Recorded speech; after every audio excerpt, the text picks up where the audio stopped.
آج ہم ایک ایسی دنیا کی بات کرنے جا رہے ہیں جو ہماری آنکھوں سے تو چھپی ہوئی ہے، لیکن کہتے ہیں کہ وہ ہمارے ساتھ ہی یہیں کہیں موجود ہے۔ یہ کہانی ایک ایسے مکالمے کی ہے جو ایک انسان اور ایک نادیدہ مخلوق کے بیچ ہوا۔ یہی وہ سوال تھا، یہی ایک سوال تھا جس نے ایک مصری صحافی کو اپنی پوری زندگی اس جواب کی تلاش میں لگانے پر مجبور کر دیا کہ کیا ہم واقعی اس دوسری دنیا سے رابطہ کر سکتے ہیں؟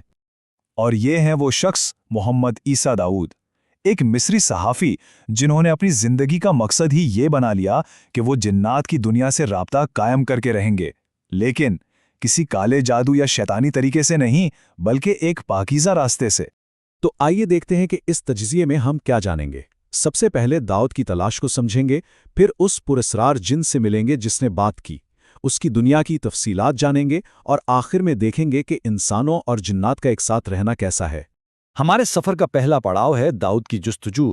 دیکھیے، ان کا راستہ عام عاملوں اور جادوگروں سے بالکل الگ تھا۔ وہ کالے جادو یا شیطانی منتروں سے نہیں، بلکہ قرآن و سنت کی روشنی میں ایک خالص اور روحانی تعلق قائم کرنا چاہتے تھے۔ تو برسوں کی ریاضت اور تحقیق کے بعد آخرکار داؤد نے دعویٰ کیا کہ انہیں کامیابی مل گئی۔ وہ لمحہ آ گیا جس کا انہیں انتظار تھا، دوسری دنیا سے رابطہ قائم ہو گیا۔ اور پھر وہ ہوا جس کا تصور کرنا بھی مشکل ہے۔ داؤد کے مطابق ایک جن نے ان سے بات کرنا شروع کر دی۔ یہ تھا وہ پہلا رابطہ جو ابن کنجور نامی جن سے ہوا۔ اس مخلوق نے اپنی شناخت خود بتائی۔ اس نے کہا، میرا نام ابن کنجور ہے، میں ہندوستان سے ایک مسلمان جن ہوں۔ یہی وہ الفاظ تھے جو اس پورے مکالمے کی بنیاد بن گئے، جس نے ایک انسان کو جنات کی دنیا کے راز بتائے۔ جب داؤد نے اس کی عمر پوچھی تو جواب ملا 180 سال، لیکن ابن کنجور نے فوراً واضح کیا کہ جنات کی دنیا میں یہ عمر تو محض جوانی کی دہلیز سمجھی جاتی ہے۔ تو آخر یہ جنات ہوتے کیسے ہیں، وہ دکھتے کیسے ہیں، رہتے کیسے ہیں، اور ان کی زندگی کیسی ہوتی ہے؟ آئیے ابن کنجور سے ملی معلومات کی روشنی میں ان کی دنیا کو ذرا قریب سے دیکھتے ہیں۔ ذرا اس فرق پر غور کیجیے۔ ہماری اوسط عمر 100 سال سے بھی کم ہے، جبکہ ابن کنجور کے مطابق جنات ہزاروں سال تک زندہ رہتے ہیں، کچھ تو 7000 سال کی عمر کو بھی پہنچ جاتے ہیں۔ اس پیمانے پر دیکھیں تو ہماری پوری زندگی ان کے لیے چند لمحوں کے برابر ہی ہے۔ ابن کنجور نے یہ بھی بتایا کہ جنات کی کوئی ایک شکل نہیں ہوتی، وہ سرخ، سفید، سیاہ یا سنہری رنگ کے ہو سکتے ہیں۔ کچھ کے پر ہوتے ہیں اور وہ اڑ بھی سکتے ہیں، جبکہ کچھ سانپ یا کتے جیسے جانوروں کا روپ دھارنے کی طاقت رکھتے ہیں۔ اور ہاں، ان کا پسندیدہ رنگ کالا ہے، کیونکہ یہ انہیں طاقت دیتا ہے۔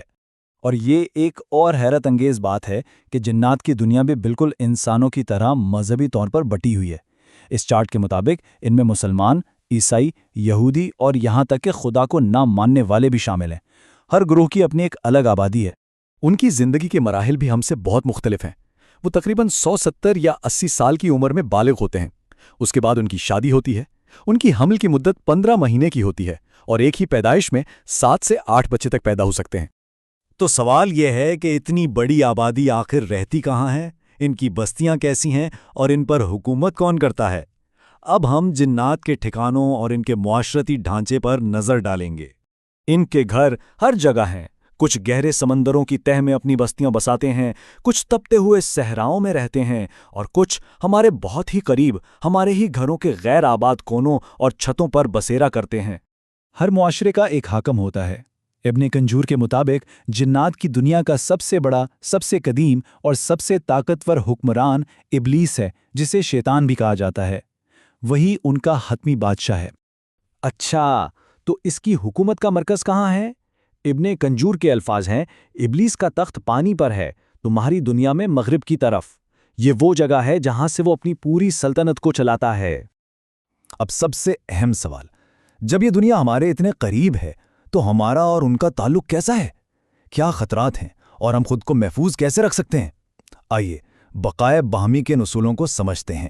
انسان اور جن کا سب سے خطرناک تعلق کالے جادو کے ذریعے بنتا ہے، لیکن جب کوئی اس راستے پر چلتا ہے تو اس کی قیمت کیا ہوتی ہے؟ اس کے اثرات کیا ہوتے ہیں؟ ابن کنجور کے مطابق کالے جادو کے اثرات تباہ کن ہیں۔ یہ میاں بیوی کے درمیان نفرت ڈال سکتا ہے، چلتے ہوئے کاروبار کو تباہ کر سکتا ہے، اور ایسی جسمانی بیماریاں لگا سکتا ہے جن کا علاج ڈاکٹروں کے پاس بھی نہیں ہوتا۔ یہ رشتوں میں رکاوٹیں اور خوفناک خوابوں کا سبب بھی بنتا ہے۔ تو پھر ان منفی اثرات سے بچنے کا طریقہ کیا ہے؟ ابن کنجور نے خود اس کا حل بتایا۔